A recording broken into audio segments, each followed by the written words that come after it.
Regardez donc cet être cher et posez-vous la question suivante. Quelle est cette énergie qui vous unit l'un à l'autre? En quoi cette puissance qui vous apporte du réconfort et de la confiance pourrait vous aider à accomplir vos rêves? Bonjour à tous et bienvenue pour cette nouvelle interview inspirante. Aujourd'hui, je suis avec Cyril Blanchard. Bonjour Cyril. Bonjour et bonjour à tous. Et merci d'avoir accepté mon invitation. Tu viens en direct de Lyon là pour quelques jours à Paris. C'est bien ça, j'arrive de Lyon. Tu arrives de Lyon à l'instant et on fait l'interview. En live. En live. Donc Cyril, tu es sportif de haut niveau, dirigeant d'entreprise. Tu as battu le record du monde, tu es le premier Français à avoir battu le record du monde de l'enduroman. Je suis sportif de haut niveau, alors je suis surtout sportif passionné de triathlon depuis 20 ans et de sport nature. Et bon, c'était plus ma vocation d'être en pleine nature, mais pour autant, on ne vit pas de ça. Enfin, moi, je n'ai jamais vécu de ça. Et donc, je suis entrepreneur depuis mes 22 ans, voilà, donc dans un parcours dans la distribution. Et en 2015, je me suis inscrit à une épreuve qui s'appelle l'enduroman. Donc, c'est un triathlon entre Londres et Paris. Il s'agit de courir 140 km entre Londres et Douvres, traverser la Manche à la nage. Combien de kilomètres à la nage? Entre 40 et 60 en fonction des courants, des marées, des vents. Et après, une fois qu'on est arrivé, si on arrive à Calais, on finit en vélo jusqu'à Paris, 370 km. Waouh! Et je crois 270, pardon. 270, c'est tout ça en moins de 60 heures. Oui, l'ancien record, c'était un Australien, 61h30, qui s'appelle John Van Vis. Et moi, je me suis préparé pendant un an à cette épreuve spécifiquement, en plus de mon travail et de ma vie familiale, puisque je suis marié et j'ai des enfants. Cette préparation, notamment avec un préparateur mental, m'a fait dire que j'allais pouvoir chercher ce record, et chose qui s'est faite au mois de juin 2016, puisque j'ai battu le record d'1h30. Waouh! Félicitations. Ouais, même moi, j'en revenais pas. Hein. Ah, mais c'est bien, mais ça t'a vraiment forgé, quoi. Tu as dû aller chercher des ressources à l'intérieur de toi avec cette épreuve. Ça, oui, ça, c'est sûr. Ouais, bon, des ressources, j'en manquais pas. Mais sur une épreuve comme celle-ci, qui dure 60 heures, comment je vais récupérer, comment je vais me nourrir, comment je vais me régénérer par rapport à cet effort qui demande beaucoup de ressources, mais aussi comment je vais aller chercher au fond de moi de nouvelles ressources. Et donc c'est là que j'ai découvert énormément de choses, notamment au milieu de la Manche, quand j'étais dans une eau à 14 degrés, quand j'étais au milieu de ces paquebots qui passent, dans une eau entre deux falaises qui me paraissaient bien loin, la France et l'Angleterre derrière. Donc c'est sûr que là, il y a de grands moments de doute. Mais voilà, tu as réussi. Alors aujourd'hui, je voudrais que tu partages avec nous 3 clés, 3 conseils que tu voudrais donner aux personnes qui nous regardent. Le premier conseil, qu'est-ce que ce serait ? En fait, le premier conseil que j'ai envie de donner à tout le monde, c'est agir, quoi, en fait, c'est de mettre son corps en mouvement.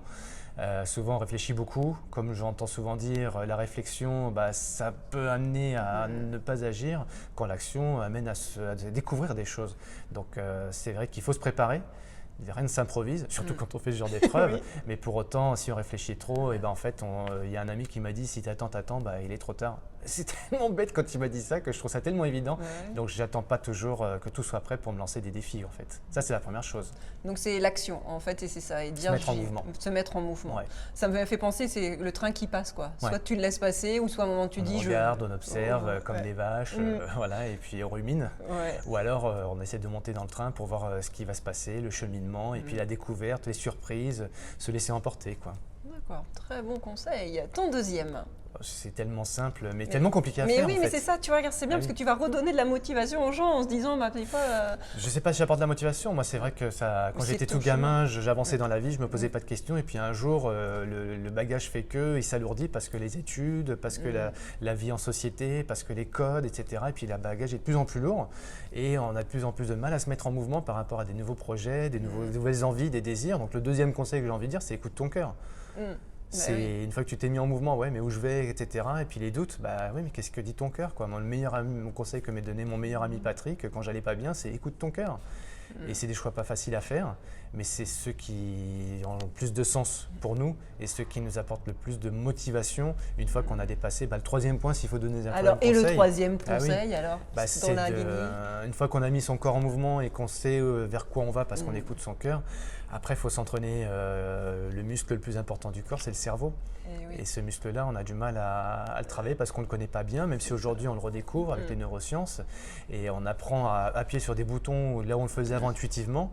L'intuition plus aujourd'hui, les sciences nous prouvent que voilà, si on muscle son cerveau, qu'on fait de la visualisation, de la concentration et qu'on prend du temps pour soi, pour savoir ce qu'on veut, le cerveau va de plus en plus se mettre à l'idée d'où justement le corps veut aller, le cœur veut aller, et après c'est un travail cérébral. Donc vous pensez positif, imaginez positif, plutôt que de voir les freins et les choses, les obstacles, même si les obstacles sont là, mais à un moment donné on a toujours la capacité, des ressources pour aller au-delà. Moi j'en suis la preuve quand on est au milieu de la Manche, tout va mal, qu'on n'a plus le corps qui lâche, que la tête, à un moment donné, elle vous lâche aussi, qu'on veuille ou non, au bout de 10-15 heures d'effort, le corps il n'est plus là, la tête n'est plus là, qu'est-ce qui reste? Il reste le cœur. Il reste que les émotions et le cœur, et c'est celles qui vous portent, quoi. Donc il y a les bonnes et les mauvaises, les peurs c'est les mauvaises, et les aspirations, les envies, les désirs sont les bonnes, et c'est celles qui nous propulsent pour aller de l'avant. Mais c'est un beau trio, voilà, c'est d'avoir ces trois, de faire vraiment une symbiose avec ces trois, d'aller chercher si le cœur n'y est pas, on va dans le corps, ou on peut être dans le mental, et c'est ce que tu as dû expérimenter lors de Alors cette non épreuve. seulement je l'ai expérimenté, je l'ai ressenti, je l'ai vécu, et puis après il y a mettre les mots aussi, mettre un petit peu, comprendre tous ces processus. Donc je suis allé voir des personnes qui m'ont expliqué un petit peu tout ça, et puis je les ai mis dans un bouquin. Parce que moi mon bouquin, quand je l'ai écrit, non seulement à la fin de l'épreuve, Laurence m'a dit, voilà, celle qui m'a propulsé dans cette émotion, cette énergie, elle m'a dit Cyril, maintenant il faut que tu écrives. Bah oui, Je venais d'arriver, il m'a dit il faut que tu écrives maintenant pour remercier tous ceux qui t'ont aidé et pour expliquer ce que tu as vécu. Donc ça, j'ai commencé à écrire, à raconter l'histoire, mon histoire, la préparation, et puis à la fin du film, je dis mais oui, mais il faut quand même que je partage un petit peu, voilà, ce que tu évoques, qui est l'alignement des trois énergies, quoi, celle du corps, du mental et des émotions. Et quand on aligne les trois, forcément, on va très loin. Et j'aime le titre de ton livre, c'est Aimer et atteindre le sommet. Ouais, exactement. Et l'histoire d'un homme ordinaire, Oui, c'est ça. T'es quelqu'un d'ordinaire, mais tu vas accomplir des choses extraordinaires, quoi. Ouais, parce qu'en fait, ceux qui me découvrent dans la vraie vie me disent mais je t'imaginais beaucoup plus grand, beaucoup plus costaud. Et ceux qui me connaissent dans la vraie vie, moi en tant que personne, me disent mais jamais j'aurais imaginé que tu ferais un truc pareil. Donc moi non plus d'ailleurs. Voilà, donc je suis quelqu'un de normal comme tout le monde, même si des fois c'est pas le prisme qui fait que des fois ça grossit des choses. On se dit mais ouais, il y a quelque chose d'hors norme dans ce qu'il fait, dans son corps, dans sa tête. Non, je me suis juste préparé. Et après, se préparer à vivre l'extraordinaire, ça c'est à la portée de tous, mais encore faut-il y croire, le vouloir, et puis déployer toutes les énergies pour ça. Ouais, c'est vrai que en fait j'ai envie de dire tout est possible à qui se donne les moyens d'atteindre aussi. Alors ouais, c'est pas si simple que ça, parce qu'en fait, moi j'ai envie de dire à tout le monde, vas-y, sors-toi les doigts et puis vas-y maintenant. C'est tellement facile, mais c'est en même temps tellement compliqué. Moi-même dans ma vie, j'ai plein de phases où je me suis dit, mais jamais j'y arriverai. Et quand je vois les autres faire des choses, je me dis, waouh. Et jamais je me dis que je pourrais le faire, quoi. Alors que pour autant, même des fois, des choses que j'ai fait un an avant, je les vois faire par les autres, je me dis, oh, c'est fou, quoi. Mais pourtant, j'ai juste oublié que moi je l'avais fait. Voilà. C'est pas si simple que ça. C'est pas si simple que ça, mais c'est comme tu disais, c'est un entraînement, c'est le muscle du cerveau qu'il faut entraîner. Oui, c'est à force de faire des choses. Et la répétition, exactement. comme dans le sport, en fait, c'est vraiment le bon exemple. Et là, c'est la répétition aussi pour le cerveau. Exactement, c'est vrai. Ces processus, on les répète, et puis après, ça devient des automatismes. Voilà, et quand c'est automatique, ça ne demande plus d'effort. Ça fait partie du quotidien, et puis on avance, et puis tu agis. Et... merci pour ces trois clés. Et alors, ton actualité, quel message tu aurais envie de nous faire passer? Un message, c'est aller à la rencontre de votre destin.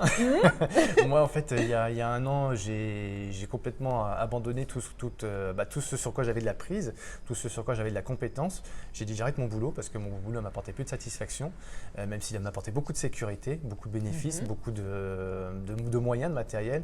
Mais puisque je prenais au travers de mes coachings, mes accompagnements de sportifs, d'athlètes et de dirigeants, je leur préconisais le lâcher prise, je leur expliquais le comment. C'est bien beau Cyril, tu fais du lâcher prise, mais toi-même, est-ce que tu as été au bout de l'idée, quoi, en disant à un moment donné, c'est quoi le vrai sens de ta vie? Et puis si tu lâchais pas tout finalement pour vivre autre chose. Oui, mais j'ai une femme, oui, mais j'ai des enfants, oui, mais j'ai une maison, oui, mais. En fait, j'ai dit à Laurence, parce que c'est mon premier oui, mais je peux pas faire les choses sans elle. Laurence, qu'est-ce que tu en penses si on s'en va, quoi? Elle m'a dit, j'y réfléchis. Et puis ça, c'était pour ses 40 ans, c'était mon cadeau, entre guillemets, un peu empoisonné quelque part. Mais elle m'a dit un an après, non seulement oui, puis en plus on était partis, puisqu'on est parti vivre à Lyon.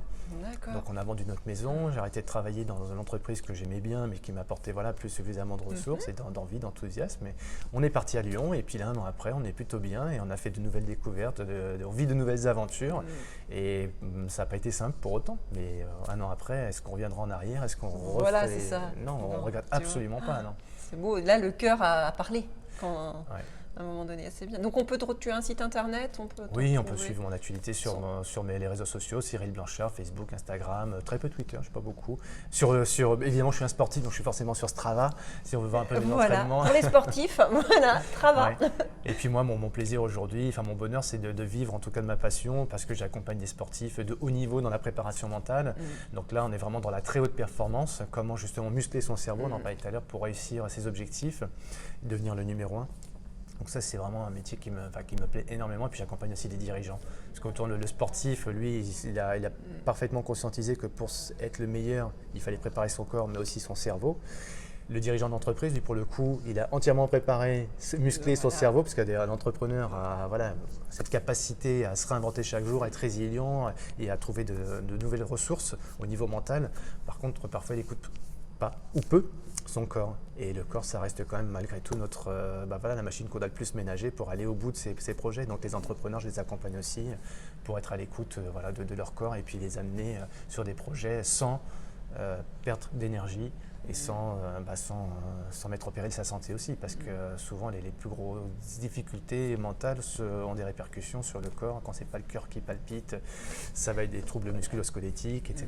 Donc voilà, moi j'essaie d'apaiser, de réaligner l'entrepreneur comme le sportif pour aller vers la performance. Voilà, c'est vraiment ce que j'aime, quoi. Ouais, c'est bien parce que tu utilises ton expérience de sportif pour mettre à contribution à l'entrepreneuriat, et toi tu viens du monde de l'entrepreneuriat, donc tout fait sens. C'est ça. Et puis pourquoi l'entrepreneur? Parce qu'on pourrait se dire c'est un peu égoïste de n'aborder que le top management ou le dirigeant. Oui, sauf qu'en fait, moi, mon approche, c'est qu'en fait, si le dirigeant est source d'inspiration et à l'écoute de sa santé et de son bien-être à lui, forcément, il y aura des répercussions pour tous ses collaborateurs, ses associés, ses actionnaires, etc. Et pour moi, le bien-être, c'est surtout le plus important pour réussir ses projets. Sauf qu'en général, on met d'abord la performance et après, on voit ce qui se passe. Moi, je mets le bien-être en adéquation avec la performance pour que ces deux fassent une belle alchimie et que ça amène un collectif, en fait. Oh, un beau programme, c'est beau ce que tu fais. Ça, j'aime bien les programmes, j'aime bien les projets. Ouais. Merci Cyril pour cette belle interview. Et puis à très bientôt pour une nouvelle interview inspirante. Au revoir.